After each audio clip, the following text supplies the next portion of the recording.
আজ এই ভিডিওতে আমি বিস্তারিতভাবে আপনাদের সাথে আলোচনা করব টিবি বা টিউবারকিউলোসিস সম্পর্কে।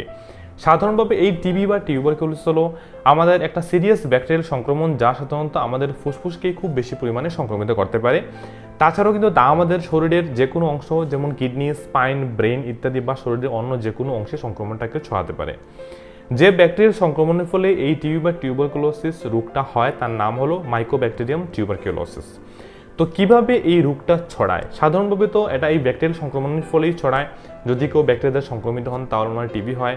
তাছাড়াও যার টিবি হয়ে গেছে এবং অ্যাক্টিভ ফর্মে যদি ওনার শরীরে টিবি সংক্রমণটা থাকে, তাহলে ওনার ড্রপলেটের মাধ্যমে, যেমন হাঁচি বা কাশির মাধ্যমে বায়ুমণ্ডলের যে ড্রপলেটটা যায়, তার মাধ্যমে একজন সুস্থ ব্যক্তির দেহে এই টিবির সংক্রমণটা কিন্তু ছড়াতে পারে।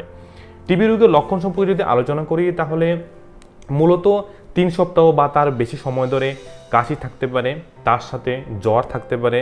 তাছাড়া যে কফটা বেরিয়ে আসবে কাশির সাথে, তার সাথে অনেক সময় ব্লাডও বেরিয়ে আসতে পারে।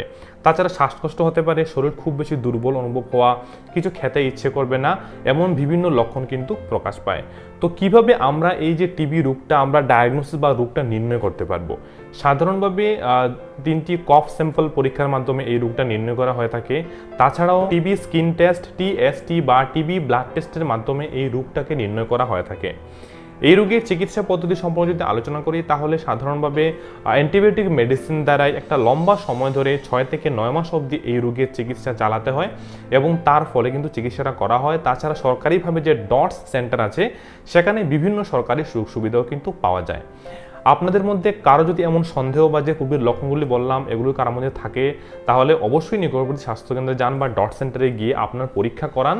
এবং যদি সেই রোগ সংক্রমণ কারোর মধ্যে হয়েও থাকে, তাহলে সঠিকভাবে সঠিক চিকিৎসা এবং ডাক্তারবাবুর পরামর্শ অনুযায়ী কিন্তু আপনি সুস্থতা লাভ করতে পারবেন।